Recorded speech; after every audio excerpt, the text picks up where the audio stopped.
How to recover your Gmail account even without your phone. Now, if you're watching this right now, there is a good chance you're panicking a little.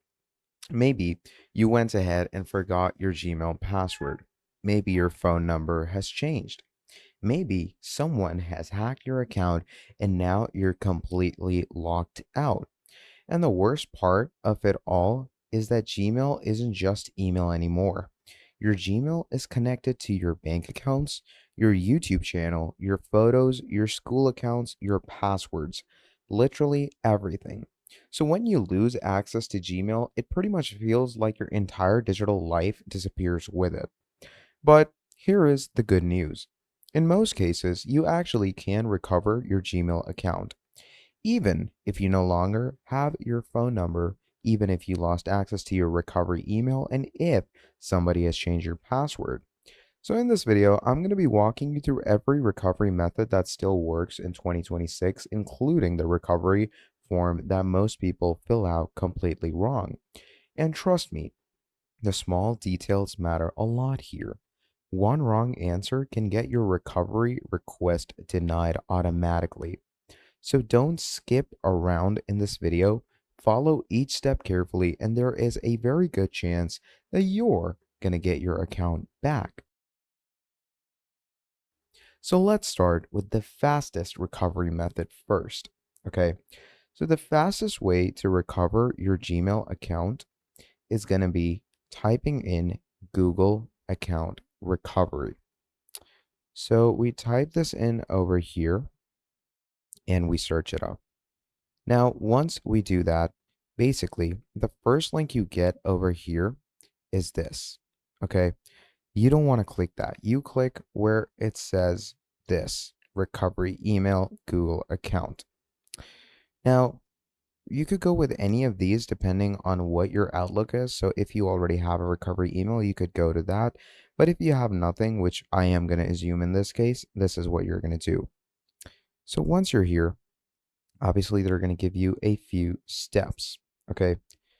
Now, basically, over here, what you're going to want to do to recover your Google account or Gmail is click on this very link right here. Now, over here, Google is going to ask you for your Gmail address. All right. So let's say I'm going to give it that and click on next. Now, at this point, Google is going to try to verify that you're actually the owner of the account. And this is pretty much where people make their first mistake. A lot of people rush through the process clicking random buttons, random answers, and random passwords, and Google's system starts thinking you're the hacker. So you need to slow down. The first thing Google usually asks for is your fingerprint face or screen lock. Now, if you don't have this, you can click on try another way. Now, once you go with that, Google is going to ask you your password. Now listen carefully. It does not have to be your current password. Even an older password from 6 months ago can help. Google mainly just wants proof that you've used this account before.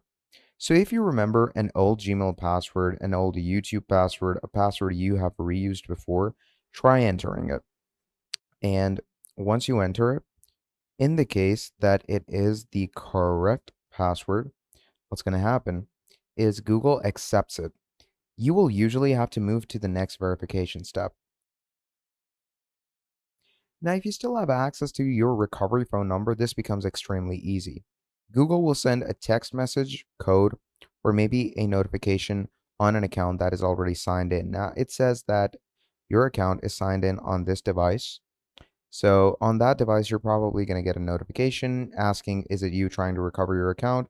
If you say, yes, it is me, it will say, welcome back. You can update your password now if you forgot it. But that's the easy path.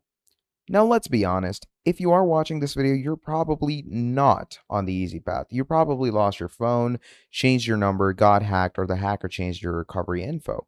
So let's move to the harder but still recoverable method. Now, Google actually has an identity verification system that looks at multiple signals together. They go ahead and check things like your device, your location, your browser history, old passwords, familiar Wi Fi networks, login patterns, account age. So the goal here is to look as familiar as possible. So the next tip is huge. Try recovering your account from the same phone, the same computer, and the same internet connection that you usually used for that Gmail account. So for example, if you always logged into Gmail from your bedroom or, your laptop, use that laptop or use that bedroom Wi-Fi. Do not suddenly attempt recovery from a VPN, another country, a public cafe, or a completely new device, because that will make Google suspicious immediately. So, what we're going to do is we're going to come over back to the recovery page, and over here, you're going to enter your Gmail. Once you enter your Gmail, you're going to go with try another way. Now, if you don't remember your password, you're going to hit try another way again, multiple times if needed. Now, again, if this doesn't work, you can go with try another way again. Okay. Now, over here, it will say that we have sent a verification code to your phone number. Now, again, it comes to the same old crop. If you don't have your phone number, you're probably going to have an issue with this one as well. So you can go with I don't have my phone. All right. And once you click that, this is where it says to help you recover your account, Google can send a code to a different phone number. So to get a sign-in code, you need to confirm your phone number. So maybe it's some other number that you used previously or with any associated Gmail account. Now, I already have added something like that for myself. So if you have, you can go ahead and, add that. But if you still don't have that, you can go with I don't have my phone. And once you do that, it says after 6 hours, check the email on your other devices or browser for a link to help you sign in there. Google needs time to make sure the account really belongs to you. You can wait or try to sign in at any time.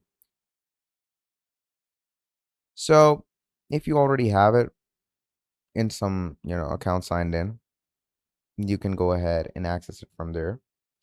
Or what you can do is just wait out for the email. And of course, this is where precision matters.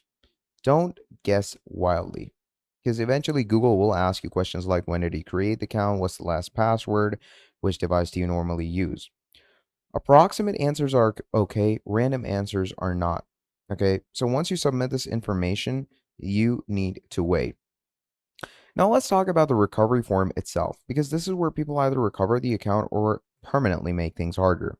When Google is going to ask you questions for recovery, your job is not to be perfect, your job is to be consistent. That matters more. If you mainly use Chrome, don't suddenly use a random browser. If your Gmail was mostly logged into Android, try recovery through Android, not Apple. Google system looks for familiarity patterns. If the hacker just changed your info recently, you actually have a better chance of recovery because Google can detect sudden security changes. So if you've been hacked, act immediately. All right. So, after all of this, you should generally have the capabilities of recovering your account. Now, before we end, let me quickly save you from the mistakes that ruin recovery chances completely. The first and foremost, using VPNs during recovery.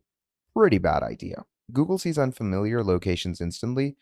Number two, spamming recovery attempts. This makes Google much more suspicious. Number three, guessing random account creation dates and passwords. Inconsistent answers hurt you more than approximate ones. Number four, falling for fake recovery services online. Nobody has a secret Gmail bypass method. And number five, the sooner you act, the better are your chances. So yeah, getting locked out of Gmail is pretty terrifying, but in most cases, recovery is absolutely possible if you approach it correctly and patiently. So remember the key things. Use familiar devices, use familiar networks, answer consistently, try older passwords, and do not rush the recovery form. And once you get the account back, secure it properly so you never have to go through this nightmare ever again. So that is pretty much about it for this video. Thank you for watching all the way till the end, and I'm going to be seeing all of you in the very next video. Have a great day. Goodbye.